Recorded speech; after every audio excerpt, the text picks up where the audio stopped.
Guys రీసెంట్గా ఈ పిల్లల పేరెంట్స్ అయితే చనిపోవడం జరిగింది. ఎలా అంటే కరోనాలో వాళ్ళ అమ్మగారు చనిపోయారు. రీసెంట్గా మార్చి 10th వచ్చేసి వాళ్ళ డాడీ కూడా నాన్నగారు చనిపోయారు.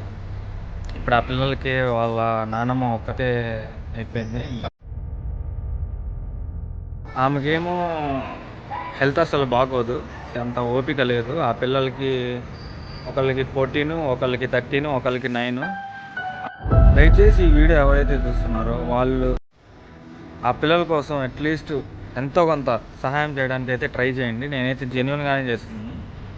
రాత్రి ఒక స్టేటస్ చూశాను. ఆ స్టేటస్లో అన్ని ఫోన్పేలు ఉంటే ఏందని కనుక్కున్నాను. ఏంటా అని కనుక్కుంటే ఈ వీడియోస్, ఈ ఫొటోస్ పెట్టారు. సరే అని చెప్పి నేను వీడియో చేస్తున్నాను. వాళ్ళకి ఎంతో కొంత హెల్ప్ అవుతుంది. మనం ఎంత హెల్ప్ చేసినా, ₹1 హెల్ప్ చేసినా సరే వాళ్ళ ఫ్యూచర్కి హెల్ప్ అవుతుంది.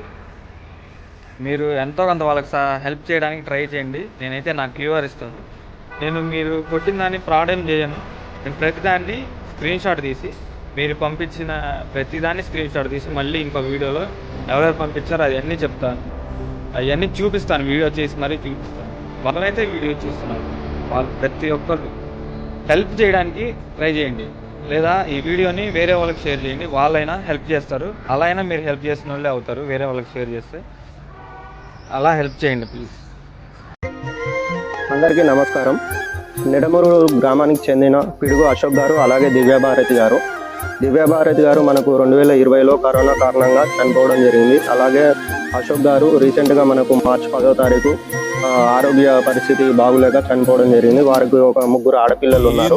వీళ్ళ ఆలన పాలన వచ్చేసి వాళ్ళ నాయనమ్మ మరియమ్మ గారు ఎన్ని రోజులు చూసుకున్నారు.